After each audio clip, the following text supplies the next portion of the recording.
So as we're making our grid drawing, some of you are coming across an area that has a lot of repetition, a lot of repetitive marks, so like gravel or dirt or grass.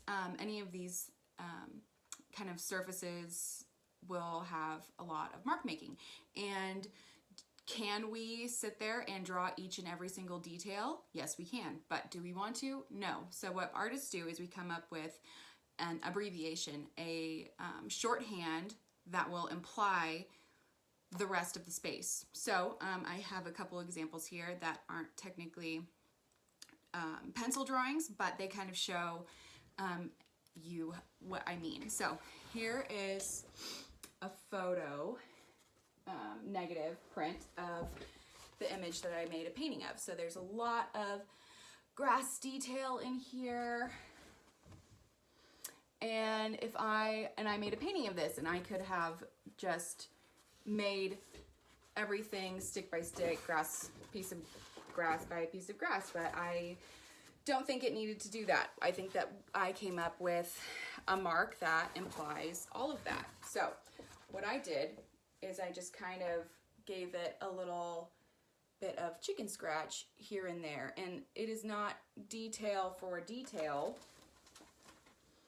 but the way that I've made it implies that there is a foreground, a ground that the dog is standing on.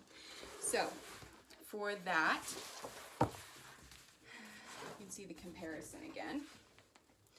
And how you are going to do that is you're going to take your image, and when you squint at it, the details that really stand out, these shapes, these big white shapes, these dark shapes, and then these midtones and the little bits that come through in that, those are the real juice areas that you're going to want to try to capture. Because I have those little bits of details, your brain kind of fills in the rest, and that's what you are going to try to do for your drawings. Now this painting is unfinished, but to finish it up, I would just put a wash on a lot of this area. A wash is just like a really light tone, and what that is going to do is, right now the whole thing kind of vibrates because it's so high contrast. It really is only white and black and maybe a few gray tones. So by adding a wash on all of this, so like adding, for you guys, it would be adding a little bit of charcoal on there or using your blending stump, it's going to push this into the background and make the dog stand out the way that it kind of does in this image. So the foreground really sits back and the dog pops forward because he's light. And that's what I'm talking about when I'm telling you guys to push the values and push your objects into the background and into the foreground. Making these objects lighter as opposed to darker is going to really make them pop forward. And that's what I mean when I say that. So this can all be done with a pencil, your charcoal, and it really is just identifying these major shapes and values that you want to reproduce in your own drawing. So again, squint and see what really stands out, and then reproduce those as well as you can, and find a shorthand for these other marks that you want to fill in to imply that you have a ground here. And it doesn't have to be stick for stick. It's just, I just kind of made some squiggles and marks and different values, and that's what you really want to do with your whatever material you're working with. So what that looks like as a pencil drawing, so if I kind of want to recreate this kind of texture, I'm working with 5B. Let me see, you can see it. I would kind of just go in and make these, I'm making this area right here, these kind of darker areas. And they don't have to be exact either. If you just kind of get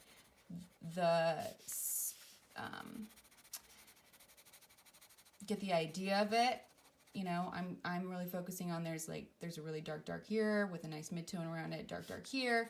If I just kind of try to recreate that a little bit, and so now I'm feeling like this move is a little bit too linear, so now I'm going to come in and kind of go at it a couple different ways to kind of break up that mark. Then I'm going to kind of come out and get in some of these more patchy areas, kind of make this move that I'm just kind of making up to kind of imply that space. And then what you can do is you can kind of go back, see what it looks like when it has like a tone underneath it. You really do want to keep these areas a little bit blended, but as you can see, we do have some harsh transitions from really dark to really light. And so I would just kind of let those transitions be harsh, but also not so abrupt. And then what you want to do to really bring it to the next level is go back on top of it. This is a small eraser. You can also use the edge of your white eraser. I'll just do that because you guys probably don't have this eraser, but I put it on your materials list as an option. It's the best eraser though. You should definitely get one.